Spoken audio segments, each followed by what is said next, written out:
the name which has created a huge sensation in the social media, in YouTube, and in other platforms.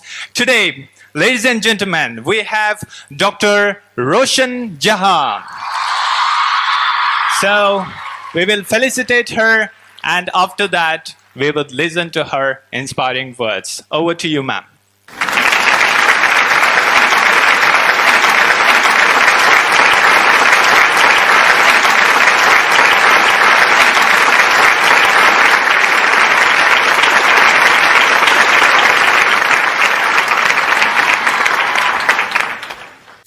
Assalamualaikum warahmatullahi wabarakatuh. Good evening everyone. मुझे इतनी ज़्यादा खुशी होती है मैं जब भी यहाँ आती हूँ वैसे दूसरी दफ़ा ही है, लेकिन आप लोगों का इतना प्यार मिला है मुझे। यूट्यूब पे मैं कमेंट्स पढ़ती हूँ, आप सभी के कमेंट्स पढ़ती हूँ मैं। जो शाहीन में मेरा वीडियो है, आप सब स्टूडेंट्स जो जितना भी प्यार देते हैं, मैं बहुत खुशी खुशी एवरी नाइट में जाके देखती हूँ कि किसने नए कमेंट्स किया है, किसी ने मेरी वीडियो देखा है कि नहीं तो आप सब लोगों का वहाँ पीछे बॉयज भी बैठे हैं, यहाँ गर्ल्स भी हैं, मैं दोनों का तहे दिल से शुक्रिया करती हूँ कि आप सब लोग इतना प्यार दे रहे हैं मुझे।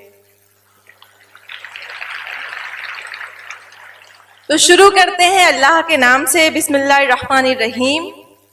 यहाँ पर आए हुए सब लोग, मैं ऐसे फील कर रही हूँ कि जितनी भी मेरी बहनों ने यहाँ पर आके अपनी सक्सेस स्टोरी बताई है, मैं इसे स्टोरी नहीं कहूँगी, उनके लाइफ के फैक्ट्स कहूँगी। उनकी लाइफ की जर्नी इतनी मोटिवेशन रही है अभी तक, जितनी भी बहनों को हमने सुना है। आप सब इस बात के गवाह हैं कि यहाँ पे आई हुई हर एक लड़की, हर एक मेरी बहन ने अपनी लाइफ में इतना स्ट्रगल किया है हर एक चीज को लेकर। तो मुझे नहीं लगता, मैं पीछे बैठी, मैं बस, मेरा दिल कर रहा था कि मैं बस उठकर उनको गले लगा लूं या फिर उन्हें इतनी दाद दूं, इतनी तालियां दूं कि पता नहीं क्या कर लूं। इतना मेरा दिल प्राउड से भर गया कि हमारे आसपास, हमारे माशरे में, हमारे मुल्क में ऐसी ऐसी जाबाज बच्चियां हैं जो इतने सारे हर्डल्स के बाद भी अपनी लाइफ को में गिव अप नहीं किया और अपनी लाइफ में आगे बढ़ी। चाहे वो रेखा हो जिसने अपने दोनों माँ बाप खो दिए, चाहे वो नीलोफर हो जिसने छोटी सी उम्र में अपने हाथ खो दिए और उस एक्सीडेंट का जख्म आज तक उसके जिस्म पर है, चाहे वो हुमैरा या जुबैदा हो, चाहे वो श्रुति हो, चाहे वो बुशरा बहन हो। यहाँ पर आई हर एक लड़की के अंदर एक ऐसी ताकत थी, एक ऐसा जज्बा था जिसने मुझे सीरियसली इतना झंझोड़ के रख दिया कि आज इस मकाम पर मुझे लगता है कि मेरी जो सक्सेस जर्नी मैं आप लोगों से शेयर करती हूँ, आप लोग एक इंस्पिरेशन की तौर पर उसे लेते हैं। मुझे लगता है मैं बहुत, मेरी जो जर्नी है इन सब की जर्नी के आगे बहुत छोटी है। मैंने अपनी जिंदगी में कुछ भी नहीं किया है, मुझे ये एहसास होता है इन सब की जर्नी को देखकर। तो एक बार प्लीज बहुत जोर से तालियों से इन सब की जर्नी के लिए।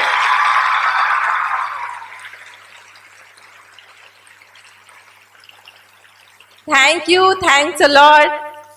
मैं जब पहली दफा आई थी यहाँ पर तो आप सब लोग थे यहाँ पर, बहुत प्यार मिला और मैं उस वक्त एमडी कर रही थी और मैंने आप सब लोगों से कहा था कि मेरे लिए दुआ कीजिएगा कि मैं एमडी पास हो जाऊं। मैंने कहा था पास हो जाऊं, बट अल्लाह के रहमो करम से सबकी दुआओं का असर हुआ कि मैंने एमडी 4-5 महीने पहले ही 4th रैंक सिक्योर किया इनके ये हॉस्पिटल पैथोलॉजी में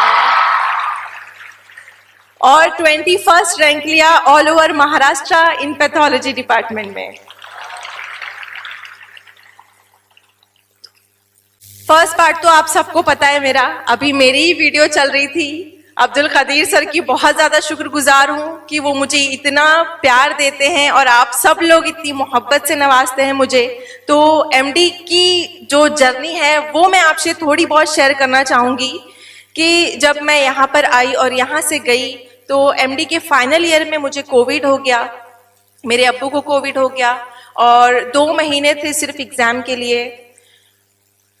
बस ऐसे लग रहा था कि जब कोविड हुआ और सीवियर कोविड हुआ था और मुझे एडमिट होना पड़ा। 15 दिन मैं एडमिट रही, फिर भी रिजल्ट जो था वो नेगेटिव नहीं आया, बट मुझे घर डिस्चार्ज किया गया। और उसके बाद जो दवाइयाँ थी उसके साइड इफ़ेक्ट्स हो गए।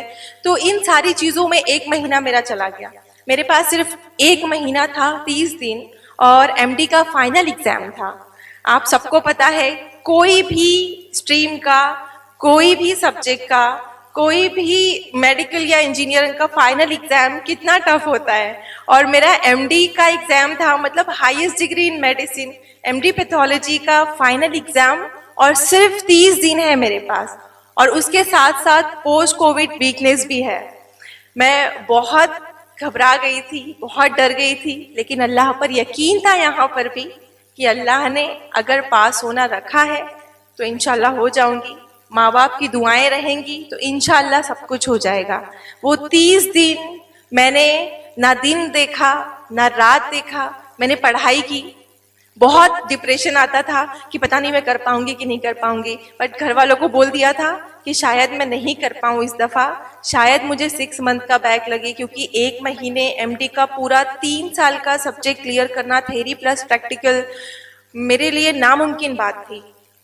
लेकिन रातों को उठकर पढ़ाई की, तहज्जुद पढ़ी, अल्लाह से बहुत रोकर मांगा। और उस वक्त जब भी मुझे ऐसा लगता कि मेरा हौसला कम हो रहा है, मुझे नाउम्मीदी हो रही है खुद की मेहनत से, अल्लाह की ज़ात से नहीं, खुद की मेहनत से, कि शायद मैं उतनी मेहनत नहीं कर पा रही हूँ या शायद मैं एग्ज़ाम क्रैक नहीं कर पाऊँ, तो उस वक्त मैं घर पर कॉल करती और उस वक्त अब्बू मुझसे बोलते, अम्मी मुझसे बोलती कि बेटा तुम टेंशन मत लो, हम यहाँ पर तुम्हारे लिए दुआ कर रहे हैं और इंशाअल्लाह तुम पास नहीं होंगी, तुम टॉप करोगी। तो मुझे लगता था कि माँ बाप तो अपने बच्चों को ऐसे ही बहलाते हैं तो मेरे अम्मी अब्बा भी ऐसे ही बोल रहे हैं। लेकिन बहुत बहुत खौफनाक दिन रात थे वो। बहुत रोती थी मैं, एवरीडे रोती थी, पढ़ती थी, रोती थी, पढ़ती थी, रोती थी, जा नमाज पे रोती थी, अल्लाह से दुआ करके कि अल्लाह बस पास करा दो, अल्लाह बस पास करा दो, बस पासिंग मार्क्स दिला दो बस कि मुझे 6 मंथ नहीं रुकना था, बैक नहीं लगाना था, बस इतनी दुआ करती थी। जब आप यकीन नहीं करेंगे, जब थ्योरी पेपर हुआ मेरा, तो हमारे 4 पेपर होते हैं थ्योरी के, तो जो सेकंड पेपर था मेरा, थर्ड पेपर सॉरी, वो बहुत खराब गया था। तो हम माशाल्लाह से यहाँ पे सारे स्टूडेंट हैं, तो हमें पता होता है कि हमने जो एग्जाम में लिखा है तो हम खुद को एक स्कोर दे सकते हैं ना, आने के बाद वो 10-20 ऊपर नीचे चलता है। तो थर्ड पेपर था और ऐसा था कि बस कुछ भी नहीं, मैं तकरीबन 15-20 मिनट एग्जाम हॉल में बस लोगों के मुंह देख रही हूँ, चेहरे देख रही हूँ आसपास, और मैं इतनी ब्लैंक हो गई, आप लोग सच में यकीन नहीं करेंगे, मैं इतनी ब्लैंक हो गई थी उस वक्त। एले क्यों आया, मुझे आता था वो क्वेश्चन आता था मुझे, बट मैं पूरी ब्लैंक हो गई, बिकॉज जो एमडी की जो सिलेबस होता है वो बहुत वास्ट होता है, इतना ज्यादा वास्ट होता है और एक दिन में पढ़ना बहुत हार्ड होता है।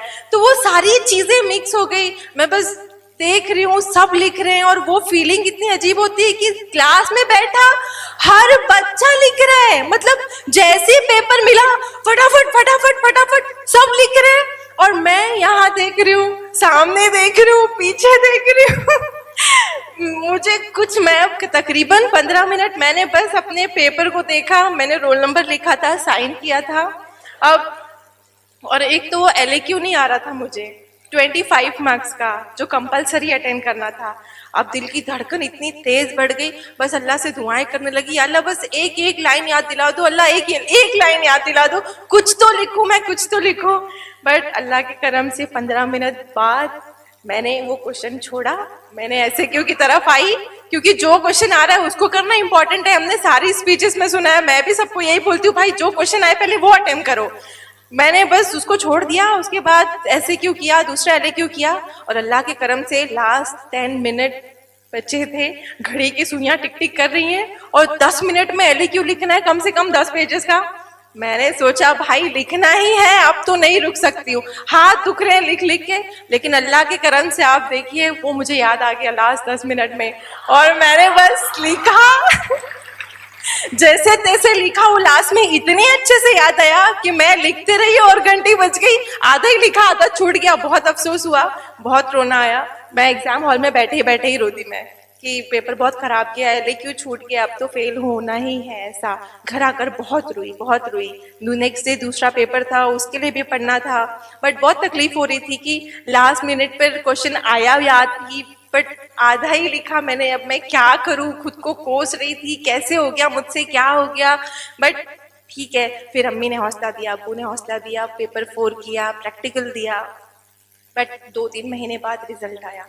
अब रिजल्ट आया तो मैंने ऑनलाइन बहुत थकथकाते हुए ऑनलाइन देखा रिजल्ट, और उसके बाद आप यकीन नहीं करेंगे, रिजल्ट देख रही हूँ मैं, मेरा मार्क्स देखा मैंने, ठीक है। फिर अपने सारे बैचमेट्स का, हमारी आदत होती ना यानी, फर्स्ट कौन आया, हाईएस्ट मार्क्स, बिकॉज मैंने तो अभी पास हो गई मैं इतनी, बस उसी वक्त मैं सजदे शुक्र में झुक गई, या अल्लाह पास हो गई, अल्लाह का लाख लाख शुक्र है मैं पास हो गई। बस मार्क्स देखे, पास देखा मैंने, मैं झुक गई। उसके बाद आधे घंटे बाद थोड़ा जब दिल को सुकून हुआ तो ऐसा लगा कि नहीं दूसरों के मार्क्स देखते हैं थोड़ा मैं कौन सी पोजीशन पे हूँ, फर्स्ट कौन है बैच में, ऐसा देखा, सारे रोल नंबर निकाले, फटाफट देखा, और उसके बाद जब खुद को रैंकिंग की, आप यकीन नहीं करेंगे, 4th रैंक आया।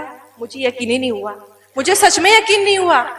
मैंने फिर ऑनलाइन अपने आप का लॉगिन आईडी किया, पासवर्ड डाला, फिर देखा सेठ जीएस मेडिकल कॉलेज के हॉस्पिटल, हाँ ये करेक्ट है। फिर अपना जीआर नंबर देखा, ये करेक्ट है। उसके बाद नाम देखा अच्छे से, कहीं नाम में तो मिस्टेक नहीं, कोई ऐसे हम नाम भी हो सकते हैं, वो देखा, वो करेक्ट है। उसके बाद मार्क्स देखे, वो भी करेक्ट है। फिर कम से कम 50-60 मर्तबा मैंने देखा कि मैं 4th रैंक ही हूं ना, मैं 4th रैंक ही हूं ना मतलब यकीन नहीं आ रहा था। और ये बताने का मतलब ये है कि जब मैं एग्जाम देकर घर गई रिजल्ट आने से पहले, तो मैंने कहा घर वालों को कि मैं शायद इस बार एग्जाम में पास नहीं हो पाऊं, बहुत खराब गए पेपर, प्रैक्टिकल भी मैं सही से नहीं दे पाई क्योंकि बहुत डिस्ट्रैक्शन रहा, बहुत वीकनेस रहा, नहीं अच्छी हुई पढ़ाई मेरी। बस अब्बू ने कहा मुझे, बेटा अल्लाह पर भरोसा है ना, खुद पर यकीन रखो, और तू फेल हो ही नहीं सकती बेटा। तो उनके यकीन पर मैं यकीन और अल्फाज नहीं है मेरे कि उनकी जो बातें थी, अल्लाह पर यकीन इतना था, इतना ज्यादा कि वो बस यही कहते थे कि बेटा तू, मुझे पता है मैंने दुआ की है तेरे लिए, मैंने अल्लाह से रोकर दुआ की है तेरे लिए, तुझे टॉप करना ही है। और बहुत ही दुख के साथ मुझे बताना पड़ रहा है कि तकरीबन 1 महीने पहले मैंने अपने अब्बू को खो दिया है। मेरे अब्बू का इंतकाल हो गया है, और अब उस तरीके से दुआ करने वाला मेरे पास नहीं रहा। यहाँ पर जितने भी स्टूडेंट हैं, वहां पे बॉयज हैं, यहाँ पे गर्ल्स हैं, मैं सबको कहना चाहूंगी कि आप लोग अपनी जिंदगी में 2 रिश्ते हमारे पास होते हैं जो आपको बेगर्ज मोहब्बत करते हैं, जब से आप पैदा होते हैं और आपके मरने तक, बगैर गर्ज के, बगैर किसी बेनिफिट के, बगैर किसी लालच के आपसे बेइंतहा मोहब्बत करते हैं, और वो रिश्ता आपके माँ बाप का रिश्ता है। तो आपके पास यहाँ पर बैठे हुए बच्चों में अगर जिनके पास भी ये कीमती और बेलौस मोहब्बत है, तो प्लीज उसकी कदर कीजिए, उनकी खिदमत कीजिए, उनके साथ रहिए, उनसे बातें कीजिए। क्योंकि आज जिस जमाने में हम रह रहे हैं, बहुत मशीनी जिंदगी हो गई है, बहुत फास्ट फॉरवर्ड हो गई है दुनिया। हमारे पास हमारी स्टडी के लिए वक्त निकालना होता है, हमारी सक्सेस के लिए वक्त निकालना होता है, हमें खुद के लिए वक्त निकालना होता है। इन सारी चीजों में हम माँ बाप को पीछे छोड़ देते हैं, और हमें कभी एहसास ही नहीं हो पाता कि वो 2 इंसान, वो 2 शख्स जो दिन रात हमारे लिए, हम जब से पैदा होते हैं हमें बड़ा होने तक इतनी मेहनत करते हैं, खुद कम खाते हैं, हमें खिलाते हैं, खुद की ख्वाहिशें नहीं पूरी करते, हमारी ख्वाहिशों का ध्यान रखते हैं हमेशा। यहाँ पे बैठा कोई भी बच्चा ये नहीं बोल सकता कि मेरी माँ मुझसे मोहब्बत नहीं करती, मेरा बाप मुझसे मोहब्बत नहीं करता। बेशक हर किसी के माँ बाप उतनी ही मोहब्बत करते हैं, आप लोग प्लीज उनकी कदर कीजिए। आपके पास वो है। जिस वक्त ये नहीं होंगे, आपको एहसास होगा कि आपने जिंदगी में सबसे बड़ा नुकसान हो जाएगा आपका। मुझे महसूस होता है, मैं जिस कैफियत से गुजर रही हूँ, यहाँ पर जो बहन है वो जिस कैफियत से गुजर रही है, कि आज वो हाथ नहीं रहे जो हर वक्त बगैर किसी नियत के, बगैर किसी गर्ज के मेरे लिए उठा करते थे। और माँ बाप की दुआओं में तो इतना असर होता है कि वो 7 आसमान चीर के डायरेक्ट अल्लाह के पास पहुंचती है। इतनी ताकत होती है बाप की दुआओं में। तो हम बेटियां होकर बाप से मोहब्बत का इजहार करने में कभी कभी झिझकती हैं। तो मैं आपको कहना चाहूंगी, आपके दिल में जो है वो जाके बोल दीजिए माँ बाप को, क्योंकि हमें नहीं पता, हम फ्यूचर नहीं देख सकते कि कल हमारे साथ वो रहेंगे कि नहीं रहेंगे। और आपने एक प्यार से उन्हें थैंक यू भी बोल दिया ना, तो वो 7वें आसमान पे जाकर खुशी मनाते हैं कि मेरे बच्चे को आज मैंने इतना सब कुछ किया, मेरे बच्चे ने एक थैंक यू बोला है मुझे, एक शुक्रिया बोला है, मेरे बच्चे को एहसास है मेरी मेहनत का, मेरी मोहब्बत का। तो आप लोग प्लीज आज ही जाके अपने अम्मी अब्बू को एक थैंक यू जरूर बोलना कि आप लोगों ने हमारे लिए जितना कुछ किया है। आप लोग, हम सारी जिंदगी उनकी मेहनत करें ना, उनके पैरों पर बैठे रहे सारी जिंदगी, तो भी हम उनका एहसान नहीं चुका सकते, लेकिन आप एक थैंक यू बोल सकते। हमारे माँ बाप हमसे कुछ नहीं चाहते सिवाय 2 लफ्ज के। और यहाँ पर बहुत सारे ऐसे बच्चे हैं जो हॉस्टलाइट हैं, तो उन्हें मौका नहीं मिलता होगा, सारे ही बच्चे हैं ऑलमोस्ट। बट जब भी आप उनसे बात करो, आप घर जाओ, तो प्लीज 2 मिनट के लिए मोबाइल साइड पे रखना, उनसे बात करना, उनके पैर दबाना, उनके सर दबाना, क्योंकि वो हकदार हैं आपकी मोहब्बत के। वो हकदार हैं, रियल हकदार वही है आपकी मोहब्बत के, आपकी। मुझे पता है बहुत सारे बच्चे ऐसे हैं जो मोहब्बत करते हैं बट जता नहीं पाते, इजहार नहीं कर पाते। मोहब्बत में इजहार बहुत जरूरी है, चाहे वो कोई भी तरह की मोहब्बत हो। आप लोग प्लीज इजहार कीजिएगा, बहुत बहुत खुश होंगे माँ बाप। माँ बाप तो वैसे भी बच्चों के लिए दुआ करते हैं, लेकिन आपके एक थैंक यू से, एक शुक्रिया से वो दुगनी शिद्दत से आपके लिए दुआ करेंगे। और आपके लिए ऐसे दुआ करेंगे कि इंशाल्लाह यहाँ पर बैठा हुआ हर स्टूडेंट, चाहे वो लड़का हो चाहे वो लड़की हो, अपनी आने वाली जिंदगी में हर वो ऊंचा मकाम हासिल करेगा जिसकी आप ख्वाब देख रहे हो, इंशाल्लाह इंशाल्लाह। तो आप लोग प्लीज अपने माँ बाप की खिदमत कीजिए। और इन माशाल्लाह से मुझे और तो बोलने की ज़रूरत है नहीं, यहाँ पर आई हुई सारी बहनों ने उनकी स्ट्रगल लाइफ बताई है। जिस तरीके से आप लोगों को हर सेमिनार होता है कि तालीम की अहमियत क्या है, आप सबको पता है। मुझे यहाँ पर आपके चेहरे देखकर, आपका एंथुसियाज्म देखकर, आपके जज्बे देखकर मुझे लगता है कि आप सबको, यहाँ पर जितने भी बच्चे बैठे हैं, सबको तालीम की अहमियत का बहुत अच्छे से अंदाजा है। तो मैं अल्लाह से दुआ करूंगी कि यहाँ पर बैठा हुआ हर बच्चा, हर बच्ची इंशाल्लाह अपने मकसद में कामयाब हो। और एक शेर आपके लिए, इरादे जिनके पुख्ता हो, यकीन जिनका खुदा पर हो। इरादे जिनके पुख्ता हो, यकीन जिनका खुदा पर हो। तलातुम खेज मौजों से वो घबराया नहीं करते। अब्दुल कदीर सर की मैं बहुत ज़्यादा शुक्रगुजार हूँ कि उन्होंने एक इतने अच्छे मौके पर इंटरनेशनल वुमेन्स डे हम मना रहे हैं, और मैं बहुत ज़्यादा खुद को ब्लेस फील करती हूँ कि अब्दुल कदीर सर ने इस नाचीज़ को यहाँ पर इनवाइट किया और आप लोगों के सामने फिर से कुछ ना कुछ बात रखने का मौका दिया। और मैं बहुत ज़्यादा आप लोगों से उम्मीद लेकर आई हूँ कि आप लोग मेरी बात पर अमल करेंगे, अपनी माँ बाप की खिदमत करेंगे। पढ़ाई के मैदान में तो आप माशाल्लाह से आ गई हैं, और अब्दुल कदीर सर का हाथ आपके सर पर है, तो मुझे और कुछ कहने की ज़रूरत नहीं। आप लोग प्लीज़ ज़ोर से एक बार हाँ बोल दीजिए मुझे।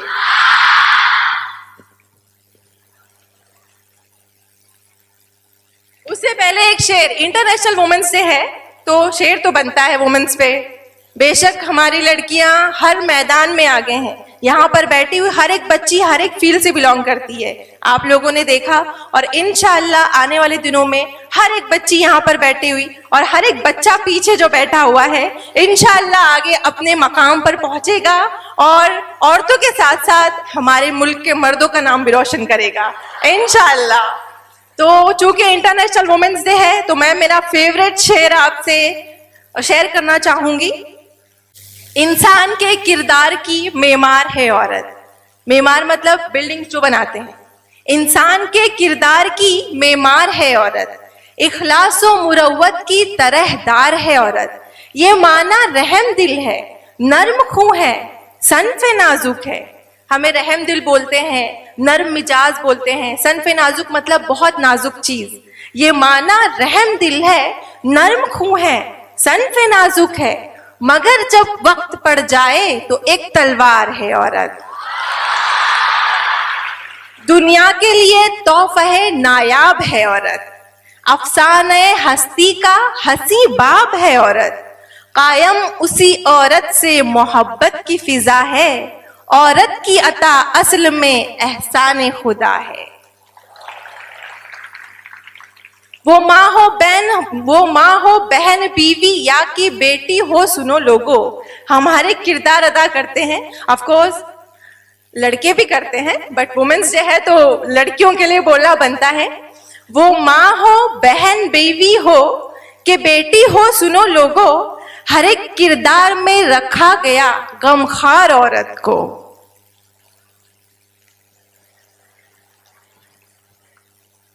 पीछे से बॉयज की आवाज बहुत अच्छे से आ रही है मुझे, और मैं बहुत खुश हूं कि वो लोग इस शेर को अप्रिशिएट कर रहे हैं।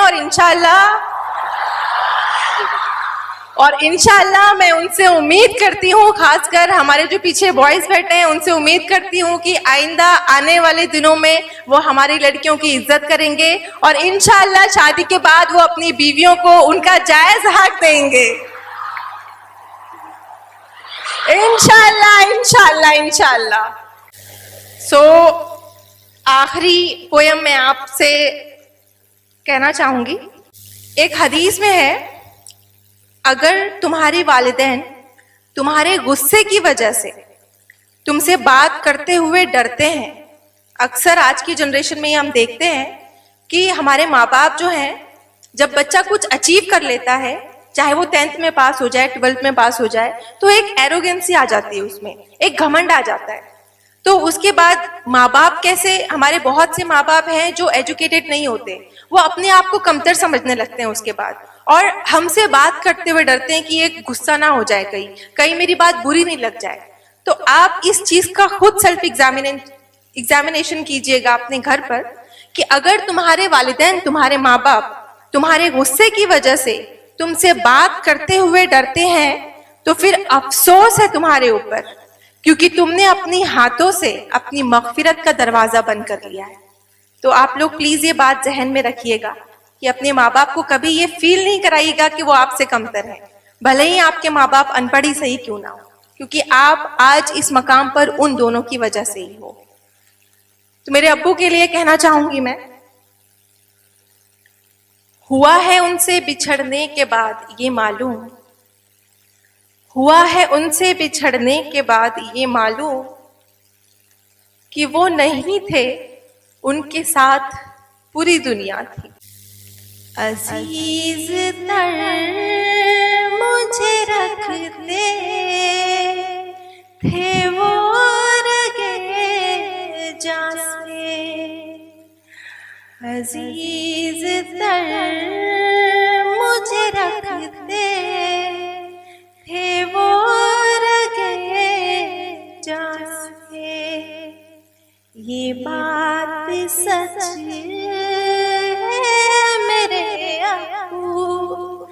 कम नहीं माँ से, ये बात सच है मेरे अब्बू, कम नहीं माँ से। वो माँ के कहने पे कुछ रौब मुझ पे रखते थे, वो माँ के कहने पे कुछ रौब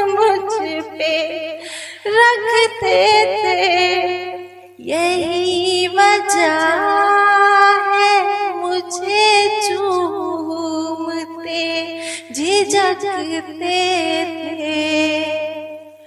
वो आशना मेरे हर दर्द से थे हरदम, जो खुल के रो नहीं पाते पर सिसकते थे। जुड़ी थी उनकी हर एक फकत मेरी हाथ से।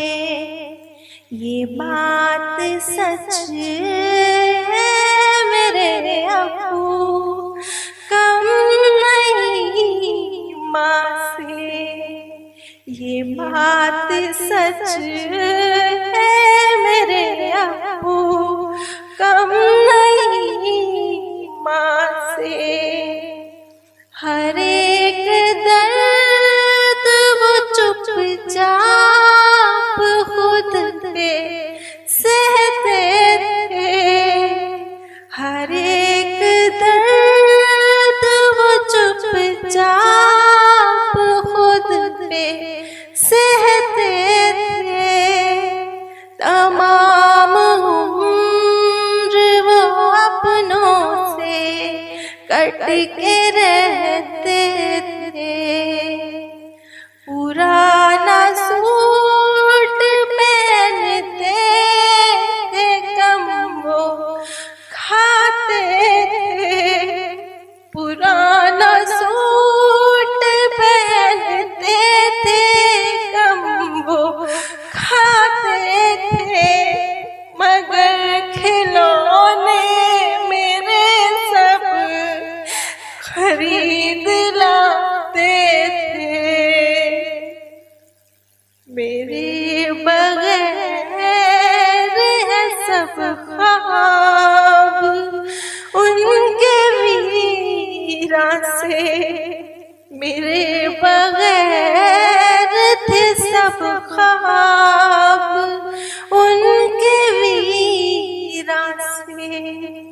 ये बात सच है मेरे अबू कम नहीं माँ से।